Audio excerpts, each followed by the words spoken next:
Good morning students, myself Lokesh, working as assistant professor in Vijay Lara Institute of Technology and Science.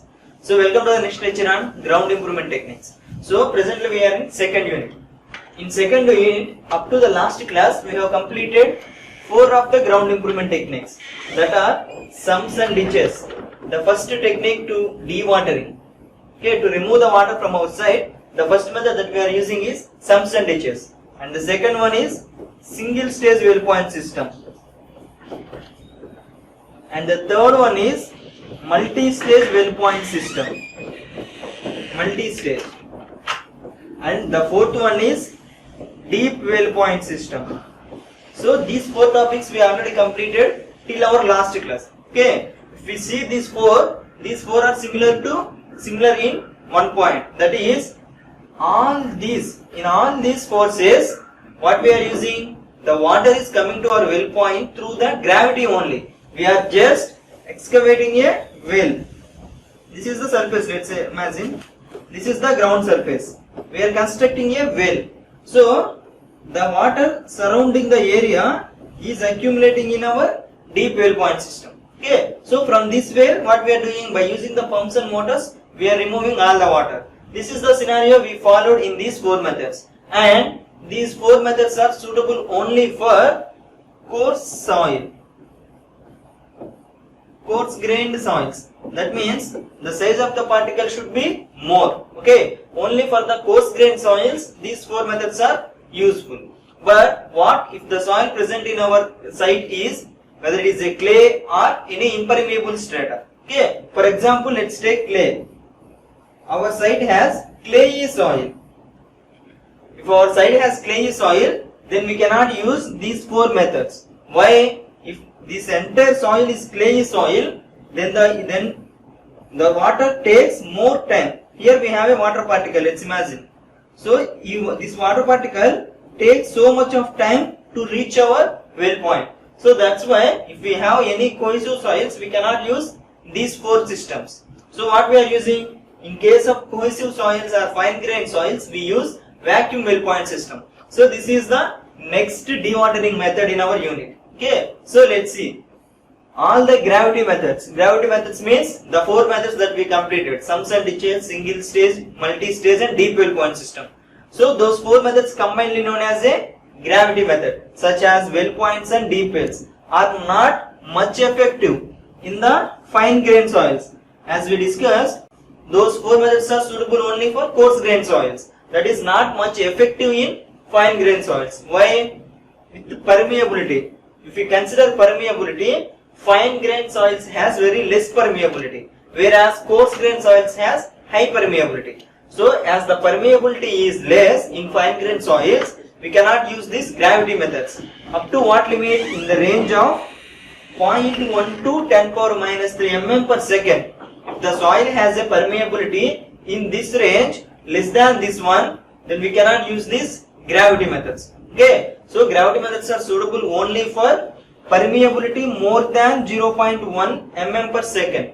Okay. So the reason is we already discussed. If the permeability is less than this value, then the water molecules take so much of time to reach our well point. So that's why it is not effective to use gravity methods for a low permeability soil of a range 0.1 to 10 into 10 power minus 3.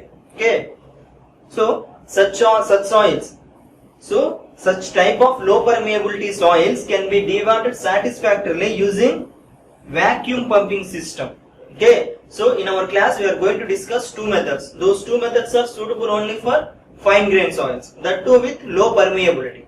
Okay. So coming to the next. This method is more expensive. Why? In this system, we use a pump to create a vacuum. So that is very complicated system and also very expensive, okay, than the gravitational. But it gives faster results. So the problem with the gravity system is they took so much of time to remove the water, but it takes very less time. Okay, that is the difference. And it requires pumps. So that's why it is expensive. That suck the water out of the soil and remove the distant and deposit in a distant place or away from our site. Okay, so these are the central points.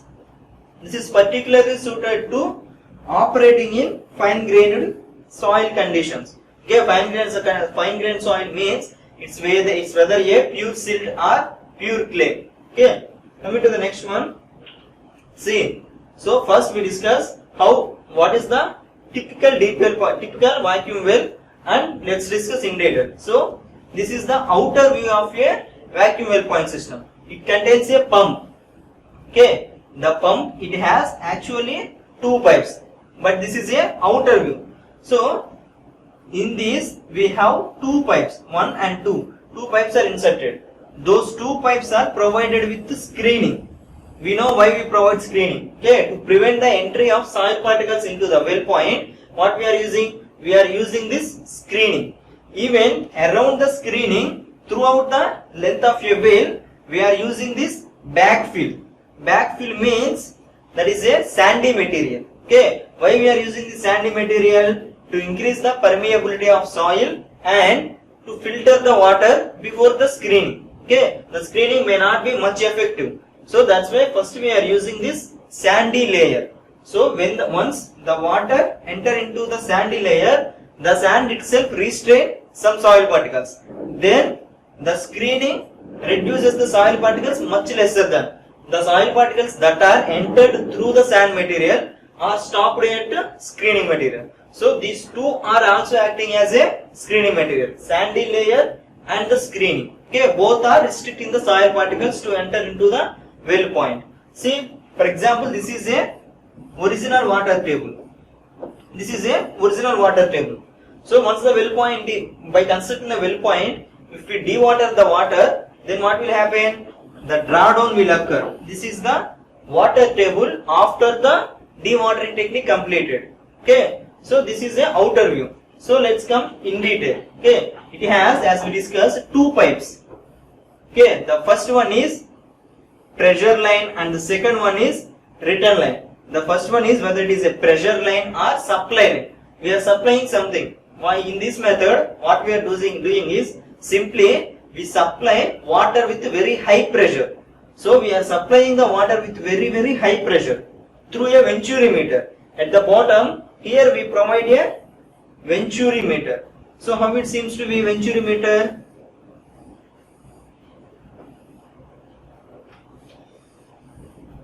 So you are already aware of venturi meter, right?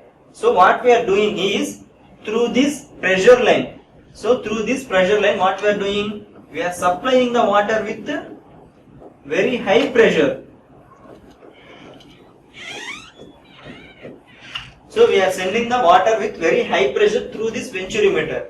So when the water here, the velocity and pressure of a water is very large. Why? The area is reducing. So once the area is reduced, then the velocity of the flow increases rapidly. So due to that, the water particles are like dispersing structure, and they will be very forcefully pulled away from this small area. In this case, what happened here? There is some air content. Okay, so those air content is going to be erasing. See, when it comes to small area to large area, the water particles will flow like this. Okay, this is known as vena contracta. The water particles does not touch this entire portion. See, this portion is not in contact with the water particles. So there is some air content. So when the water is coming with some force, those air particles are occupied by these water particles. Okay, the water particles observing all those air conditions. So once there is no air, then there is a vacuum. Okay, that vacuum is sucking the water from a ground table. Okay, so let's see. This is our supply water. We are supplying the water with very high pressure. See, here we have a smaller area. When the water is forcefully coming to this area, here the suction will develop. Okay, suction means the water is taking all the air voids. All the air is taken with the water. So what will happen? Here in this portion, we have vacuum. So as it is a vacuum, the vacuum tries to observe the groundwater. Okay, this is the typical arrangement. Okay, so as all the air content is removed, here the vacuum will form. The vacuum tries to suck all the groundwater. The supplied water and the groundwater, both combinedly come out through this return line. Okay, entering from a supply line and returning from a return line. So this is simply the mechanism. We are supplying the water with high pressure at the reduced area section. The vacuum is going to develop. So that vacuum area try to suck the groundwater. So the groundwater and the supplied water both are coming out through this return line. That is simply the principle.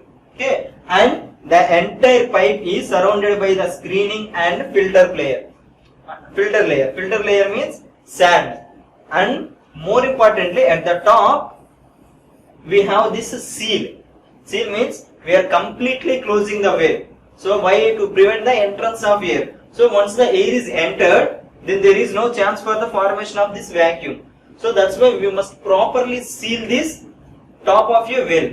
Okay, so this is a vacuum well point system. So how vacuum is developing? When the water is forced through a small cross section area, its velocity and pressure increases. As a result, it sucks all the air content.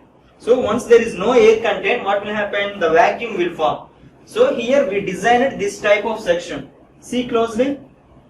Here we have an opening, right? So in that opening portion, the suction is going to develop. Here in this entire part we have water. There is nothing to suck. So what will happen? The vacuum is trying to suck this groundwater from below. So as a result, the two waters, the groundwater and the water under high pressure, both are taking out of a well with the help of this return line. So this return line, the water combinedly taken out is again sent to this supply pipe. Why? We cannot supply more quantity of water with pressure. So that's why we are just circulating. All the water taken is again pumping back through the supply line. If there is any excess water, we use some excess tank. Okay, overflow tank. First we fill the overflow tank, then overflow tank to this supply pipe. So due to this, we do not need large quantity of water. Once some quantity of some water supplied, again we are taking that back, filling in a tank and again supplying to the supply pipe. So we are circulating the water. This is the mechanism. So let's see point by point. See, this is a practical arrangement. There must be two pipes. One is a supply line or main line and the second one is a return line. We are sending the water through this pipe and the water is coming back through this pipe. Okay. Here also same. Each arrangement must have two lines. See, these are the practical images. Okay. So let's see in detail point by point. Yeah. Vacuum well system is also known as adductor system. Okay. Adductor system or ejector system or jet system or vacuum well system. All are similar. Okay. Adductor systems are able to extract groundwater and generate a high vacuum.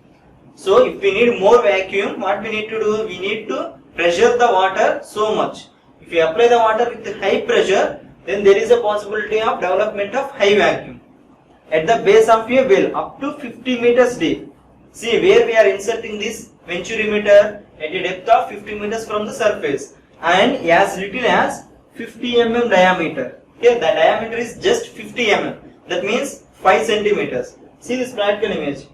Here you can observe what is the diameter of this pipe, just 5 centimeters. So just with 5 centimeter pipe and up to 50 meters deep, we are generating the vacuum. Okay, so that's the beauty of this system. See, vacuum drainage it is another name. Adductor, ejector, jet system or vacuum drainage can provide dramatic improvement in stability of silty fine sand and laminated silt. Laminated means layered.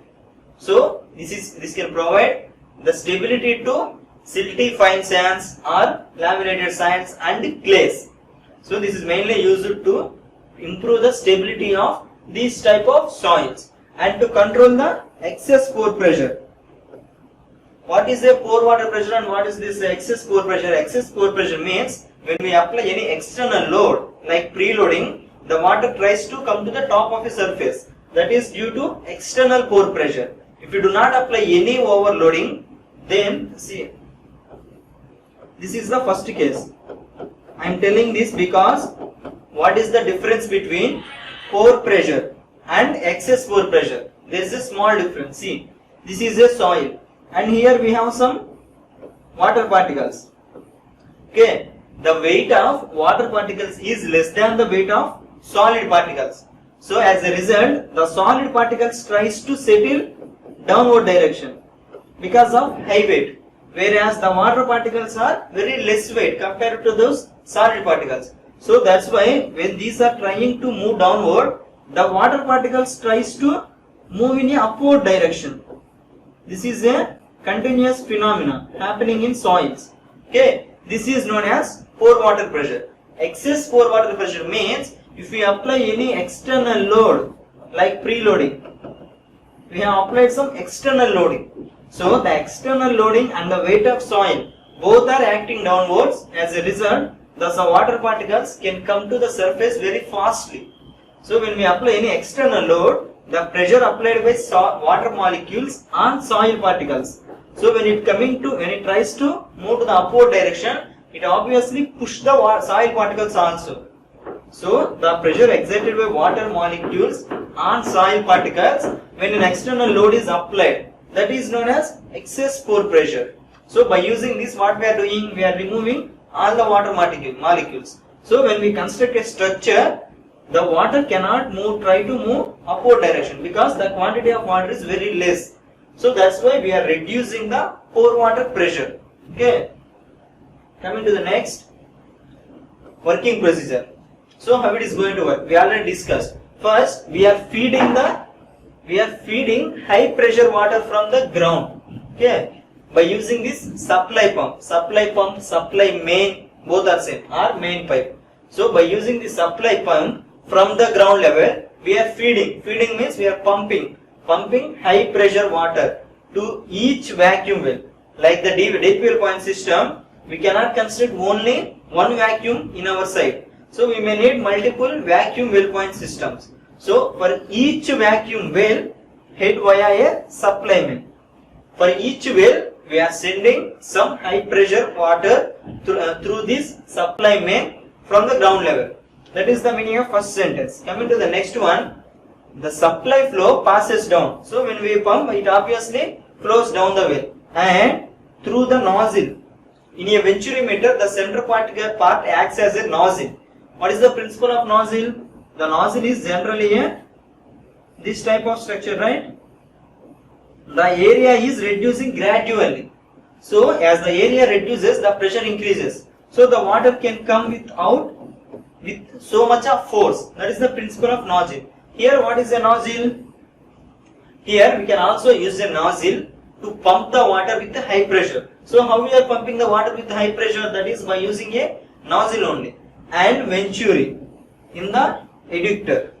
See, first by using a nozzle, we are pumping the water with high pressure. When it comes to a venturimeter, here also the area is reducing gradually. So we already pumped a high pressure water. Again the area is reducing. So the pressure increases so many times. Okay. The nozzle and venturimeter both are acting as a pressure increasing devices for the water. So like this, the water flows down through a nozzle and venturi in the eductor. Next, the flow of water through the nozzle generates a vacuum in the well and draws the groundwater. See, here we see the part here. In this part, the vacuum is going to generate. Okay. So that vacuum generated tries to take the groundwater. See, in the well and draws the groundwater. Okay. So we are applying the water with pressure. When it reaches the venturimeter and when it tries to come out of a venturimeter, there is a development of vacuum. That vacuum tries to draw down all the groundwater. Okay.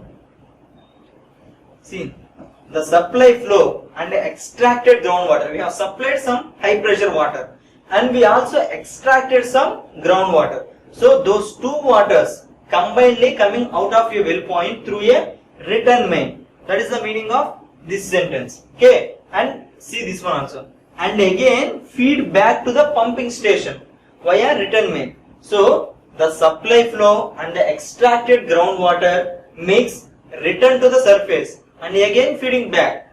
So the combined supply flow and the extracted groundwater both are taking into the overflow tank, and from the overflow tank we are again supplying through supply main. Okay, coming to the next one, the return flow is used to prime the supply pumps. What is meaning of prime or priming? You may learn about this in your FM or HHM. Priming means when we are starting a motor, we need to supply some water. Okay, and I hope you may see these borings in your villages. So the boring may not work in initial times. So what we are doing, we just pour some water on boring and then we tries to pull the trigger. So then only the water can come out of your boring. That process is known as a priming. Here also we need to supply some water to work as a prime. So here we are using that mixed, extracted and supplied water as a prime to supply the pumps. And the excess water, whatever the excess water extracted, that can be removed using a overflow tank. See, that is discharged by overflow from the piping tank. So let's see an image. See, we supply the water. Here we have two pipes. Through this pipe, we are sending the water with high pressure. So the water is reaching to the bottom. Here we have a venturi meter. So when it passes through a venturi meter, the vacuum is going to generate. When the vacuum generated, the vacuum tries to suck all the groundwater. So the supplied water and the groundwater again coming back. See, this pipe is a return pipe and supplying to this one. So the water is storing here. That is a overflow tank or priming tank. From the priming tank, again the water is supplying to supply main. So the water is the input of water is through this pipe, again coming back, the output is this pipe, again joining with the input. We are circulating the same water. We are not taking any excess water from outside. Okay. Coming to the next one, a single pump. Another main disadvantage is if we use one single pumping station, we need to install a pumping station in our side. So if we install one single pumping station, that can be used for about 7 vacuum wells. So okay, so this input pipe and output pipe and those overflow tank, those all are combinedly known as a single pumping station. So if we install one pumping station, by using that we can supply the water and we can generate a vacuum in total 75 vacuum wells. Okay, installed in a appropriate area around the works. So if you install one pumping station, that can be used to generate vacuum in 75 vacuum wells. Okay. Coming to the next one, advantages. What are the advantages? They are flexible in level and layout. The layout is very similar to all the other ones. The main complication is we need to place the venturi meter and we need to make an arrangement such that the water is applied with some pressure. Otherwise, it is very flexible in level and layout, and it is a stable in operation. There is no chance to break the operation, except if you do not seal the well, then there is a possibility to entrance of air particles. So once the air enter, the vacuum generated will go away from those air contents. Okay, and able to run dry without damage. That is the one of the another advantage. Even in the dry condition also, without any damage, we can work with it, and not limited by depth. Generally, we refer that the depth is about 50 meters, but there is no limit, and also effective to greater depths. So if we want to remove the water from lesser depth, we go for those gravity methods, that is sumps and ditches, single stage, multi stage and deep well. Whereas if we want to remove the water at larger depths, then we have to go for this vacuum method. Okay, coming to the next one, best in low yielding wells. Low yielding means the water coming to the well point system is very low. Okay, if more water is entering into our well, by using a pump we can draw down all the water. But if the water entering into the well is very less, then our function is not effective. But it is the best choice in case of low yielding wells. Okay, so that's all for today. Let's summarize today's class.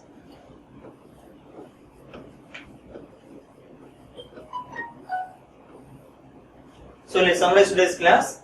So today we started a new dewatering method, that is vacuum well point system.